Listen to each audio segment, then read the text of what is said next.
Με μεγάλη χαρά σας καλωσορίζουμε σήμερα εδώ, στο τρίτο Δημοτικό Σχολείο Ρίζας, ως νέα επιστημονική συνεργάτηδα των κοινωνικών δομών του Δήμου Ζακίνθου και με την ειδικότητα της ψυχολόγου ψυχοθεραπεύτριας, θέλω αρχικά να ευχαριστήσω την κοινωνική υπηρεσία του Δήμου, που σαν προϊστάμενη αρχή μου έδειξε το σεβασμό και την εμπιστοσύνη της να ασχοληθώ με το τμήμα παιδείας του Δήμου και να συνεργαστώ με τα σχολεία και την εκπαιδευτική κοινότητα του τόπου μας. Σε αυτό το σημείο, οφείλω να πω ένα ακόμα ευχαριστώ για την έμπρακτη ηθική του συμπαράσταση και την άψογη συνεργασία μας στον Αντιδήμαρχο Παιδείας κύριο Νικόλαο Ακτύπη, ο οποίος, σαν δάσκαλος με πολυετή θητεία στα σχολεία μας, έχει διαρκώς ανησυχίες και όρεξη να προσφέρει όχι μόνο σε επίπεδο υποδομών, αλλά και στην ψυχοσυναισθηματική καλλιέργεια και ευαισθητοποίηση των γονέων, αλλά και των εκπαιδευτικών μας. Οπότε, στα πλαίσια αυτής μας της διάθεσης για ειλικρινή και ουσιαστική προσφορά στο σημερινό σχολείο, ξεκινάμε τις δράσεις μας και τις ξεκινάμε από εδώ, από το τρίτο Δημοτικό Σχολείο Ρίζας, το οποίο και ευχαριστούμε για τη φιλοξενία. Αλλά χαιρετίζουμε και τα υπόλοιπα σχολεία που με χαρά είναι εδώ στην εκπαιδευτική μας παρέα, το Δημοτικό Σχολείο Κατασταρίου, το Δημοτικό Σχολείο Γερακαρίου και τα νηπιαγωγεία μας, που είναι σήμερα κοντά μας, του Αγίου Δημητρίου, Αλικανά, Γερακαρίων, Κατασταρίου, Πηγαδακίων και Σκουλικάδου.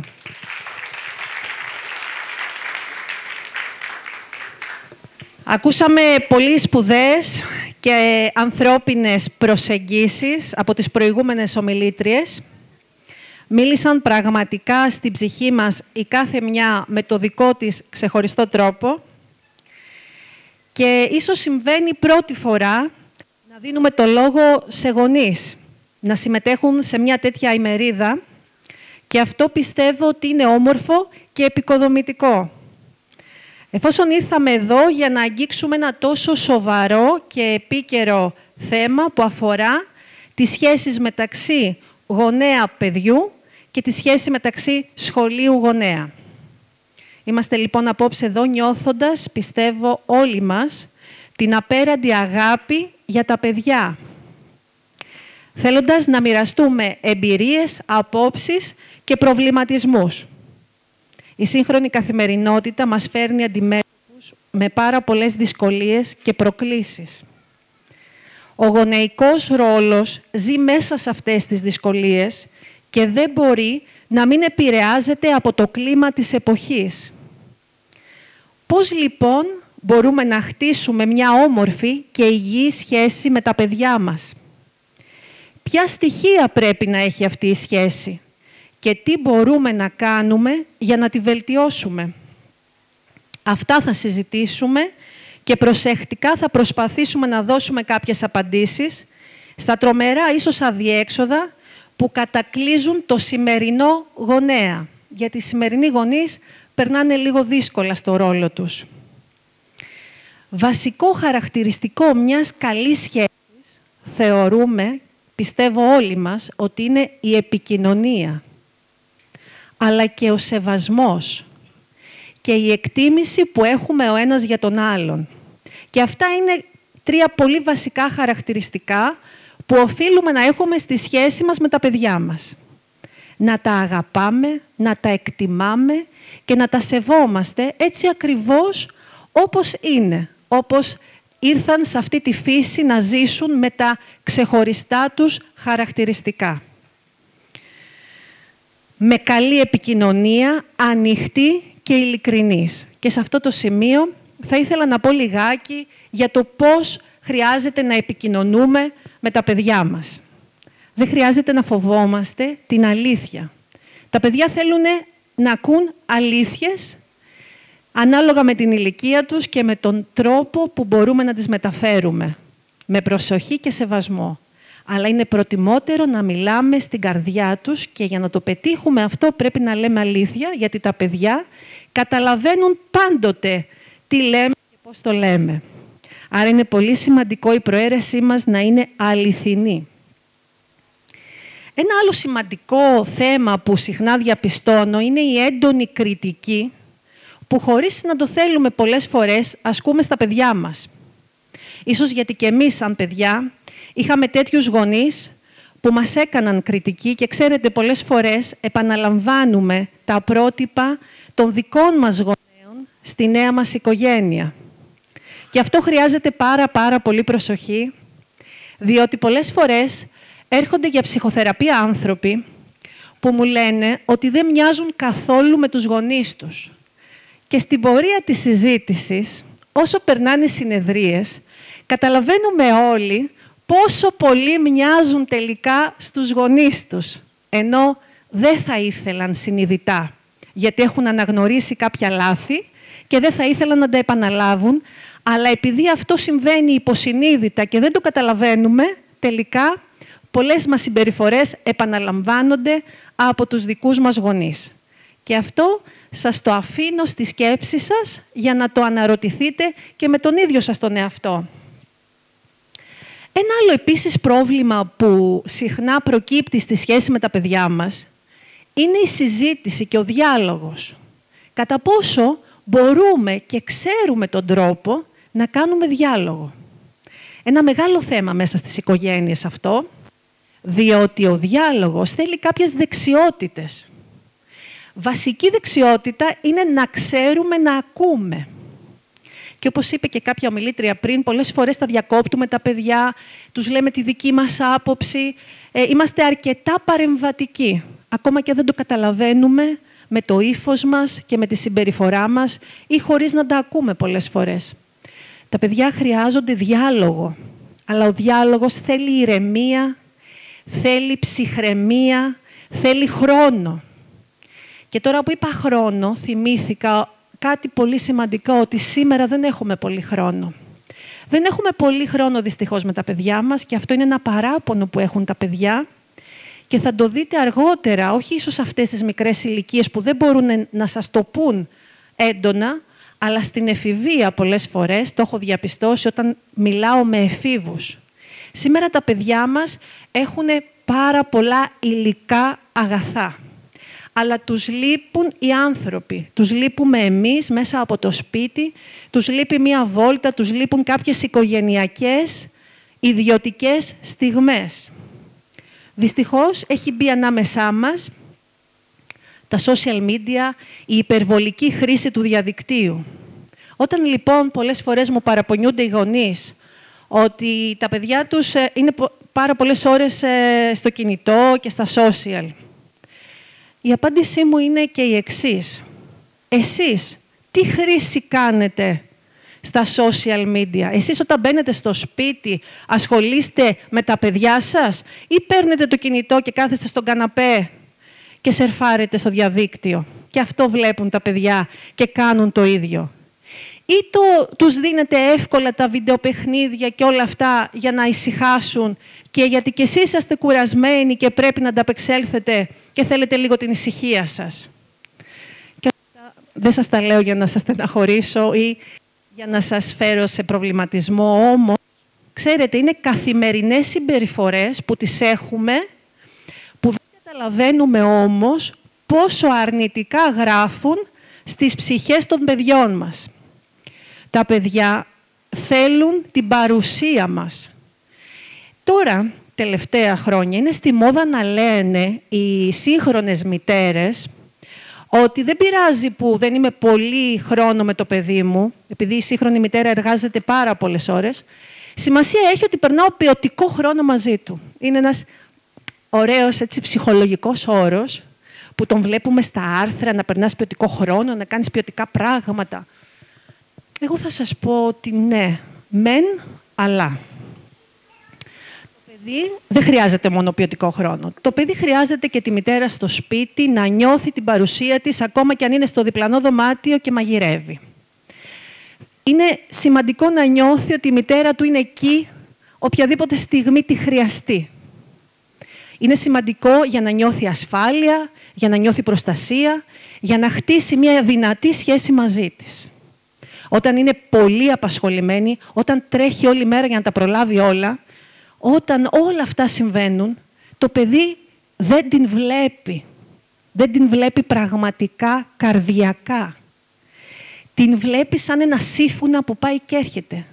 Μια παραπονεμένη μαμά, κουρασμένη, που όλο γκρινιάζει και δεν έχει την αντοχή, δεν έχει το κουράγιο να ανταπεξέλθει μετά στο γονεϊκό της ρόλο. Και ο γονεϊκός ρόλος είναι ίσως, και όχι ίσως, είμαι σίγουρη, είναι το πιο δύσκολο πράγμα στον κόσμο.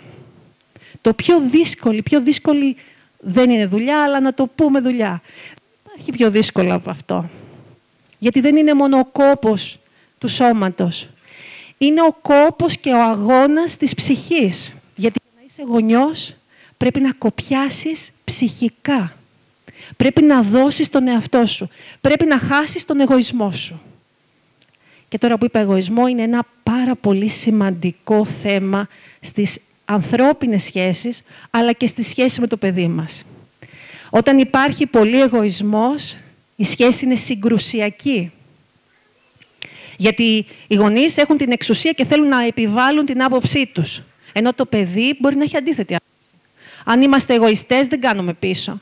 Και πολλές φορές ερχόμαστε σε πολύ έντονη αντιπαράθεση με τα παιδιά μας και χάνουμε τη σχέση μαζί τους. Για να κερδίσουμε τη σχέση με τα παιδιά, και σαν δάσκαλοι και σαν γονείς, πρέπει να μην έχουμε εγωισμό. Πρέπει να είμαστε εκεί ταπεινά μαζί τους και ακόμα και αν δεν συμφωνούμε με όλα, να τους αφήνουμε το χώρο και το περιθώριο να εκφραστούν. Γιατί αν αυτά συνέβαιναν, δεν θα είχαν καμία αξία οι ψυχολόγοι. Και σας το λέω εγώ που καθημερινά βλέπω πολύ πληγωμένα ενήλικα παιδιά μπροστά μου να μου λένε πόσο κακή σχέση είχαν με τους δικούς τους γονείς. Δεν μας άκουγαν, δεν μας έδιναν σημασία, ήταν αυστηροί, θέλανε αυτό που θέλανε, δουλεύαν όλη μέρα, δεν μας δίναν σημασία. Η σημασία δεν είναι μόνο το φαγητό, τα ρούχα και ο καλός υπολογιστής, που συνήθως τα περισσότερα σημερινά παιδιά έχουν.